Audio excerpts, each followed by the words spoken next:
जी नमस्कार, मैं हूं राज पाठक और आप देख रहे हैं बुलेट न्यूज टीवी। भोजपुरी के पावर स्टार पवन सिंह जो लगातार चुनावी मैदान में उतरने के बाद से चर्चा में रहे हैं, लगातार सबकी निगाहें पावर स्टार पवन सिंह की राजनीतिक करियर पर है। देखिए, भोजपुरी के पावर स्टार पवन सिंह की आवाज़ की जादू आज बॉलीवुड भी मान रहा है कि एक भोजपुरी का ऐसा कलाकार है और उसकी आवाज़ में वो जादू है कि जिससे उसके तमाम लाखों करोड़ों दर्शक समर्थक जो हैं वो उसे खींचे चले आते हैं। और यही कारण रहा कि हाल ही में बॉलीवुड ने पवन सिंह को लॉन्च किया स्त्री 2 फिल्म को लेकर के। उसमें जो एक गाना आया तू आई नहीं, उसे लेकर के पवन सिंह ने जब ये गाया तो ये सॉन्ग जो है वो 50 मिलियन से अधिक व्यू बटोर करके ले आया।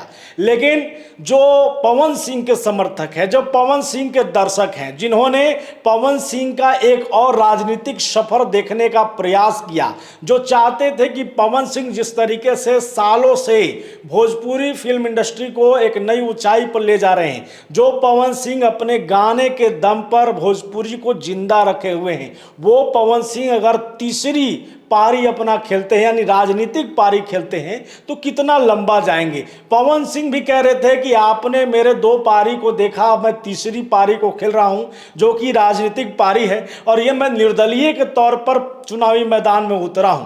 तो ये राजनीतिक पारी को देखने की ललसा हम में भी थी और आप जितने समर्थक हैं उनमें भी थी कि पवन सिंह में राजनीतिक तौर पर जो है वो आग कितना है। आप भी जानते हैं कि बिहार जैसे जगह में राजनीति करना इतना आसान नहीं है। वैसे में पवन सिंह के लिए, जिनके पीछे राजनीति तौर पर कोई भी बड़ा गॉडफादर नहीं था, पवन सिंह जो कि फर्श से अर्श पर पहुंचे, जिनकी पहचान अपनी बदौलत बनी, जो अपने गीत के माध्यम से, अपने संगीत के माध्यम से, अपने सुर के माध्यम से आज देश भर में छाए हुए हैं। विदेशों में भी उनके गाने लॉलीपॉप लागेलू चर्चा में रहता है और लगातार जब भी वो गाना बजता है तो पवन सिंह का जिक्र एक बार सामने आ ही जाता है। ऐसे में पवन सिंह राजनीतिक तौर पर कितना उभर कर सामने आते हैं, ये आपके मन में सवाल चल रहा था और सभी लोग देखना चाहते थे कि पवन सिंह क्या उसी मजबूती से खड़े दिखेंगे जिस मजबूती के साथ उन्होंने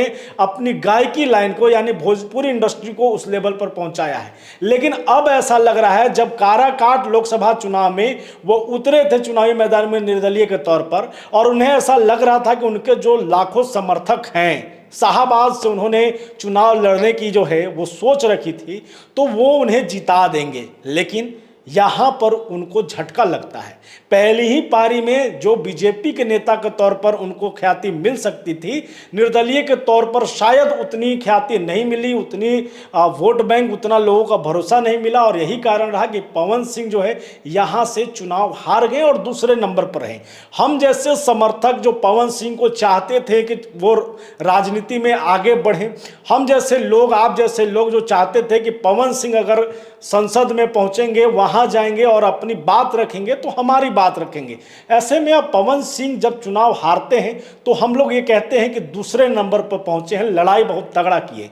लेकिन अब लग रहा है कि पवन सिंह उस लड़ाई के बाद अपने आप को हारा हुआ महसूस कर रहे हैं, क्योंकि उसके बाद एक आग तो दिख रही थी कि पवन सिंह के अंदर वो आग बढ़ गई है। अब वो किसी पार्टी में नहीं जाएंगे, अब वो जो है वो खुद की पार्टी बनाएंगे और जिस तरीके से समर्थन, लाखों वोटों का समर्थन उनको मिला था, अब वो पार्टी बना करके फिर से चुनावी मैदान में आएंगे। उससे पहले वो पूरी तरीके से पार्टी का विस्तार करेंगे, अपने लोगों को इकट्ठा करेंगे। लेकिन ऐसा कुछ नहीं दिख रहा है।